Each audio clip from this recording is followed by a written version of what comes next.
purpose of this video is to see if you've been paying attention all week.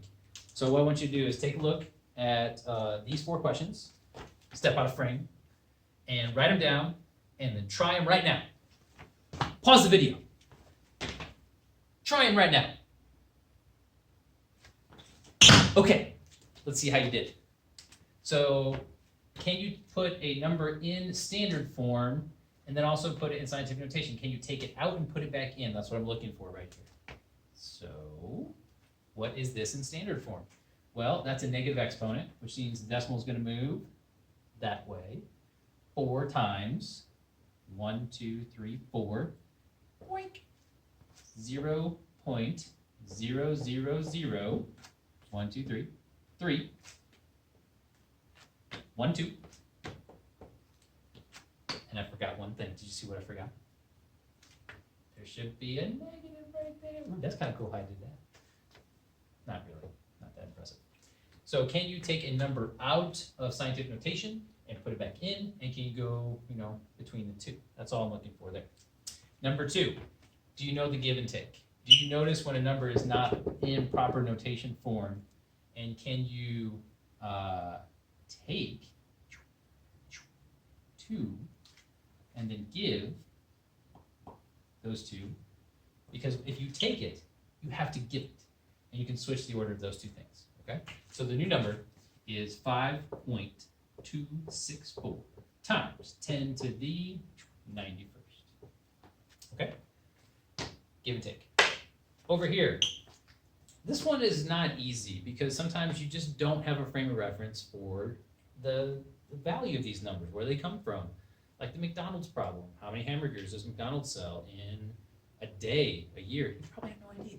And that's okay. So just know that you have to take this number out of notation and put it in standard form. That's usually the first thing that I would do. And then make some reasonable calculations based off of what you know. Average person lives about 75 years. So what does this number look like?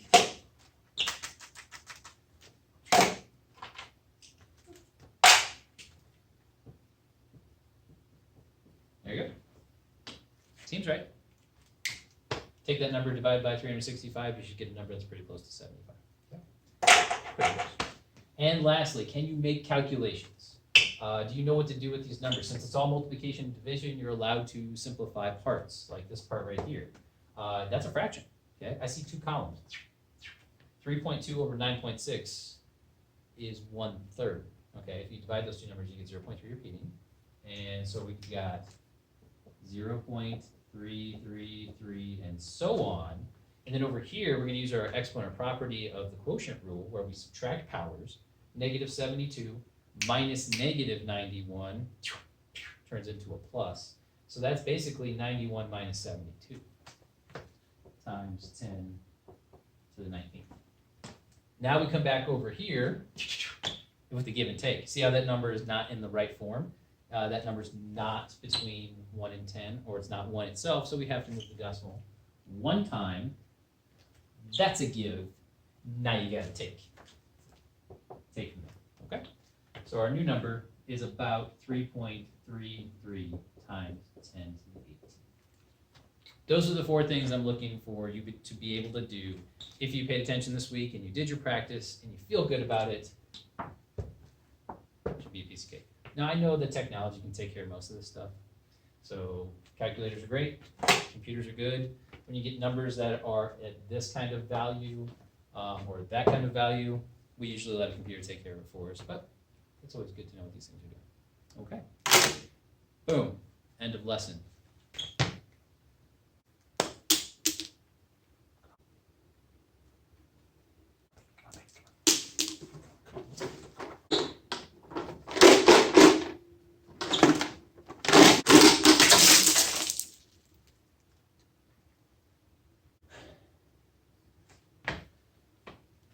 Two can play this game.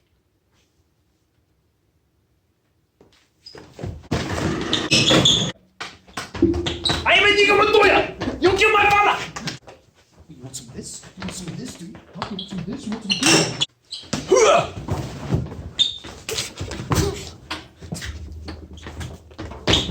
right, my friend.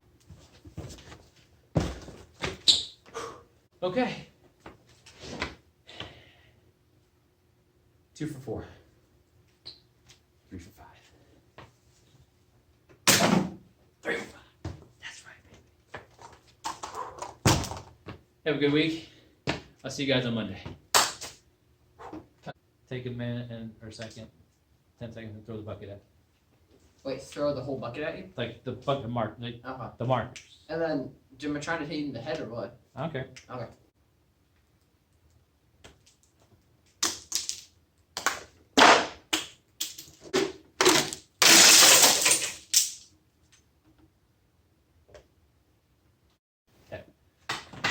I tell you what, I think I'm put together. I have a Nico Patoya. That's what I'll do. Okay. Oh, nice guy. Hey, oh.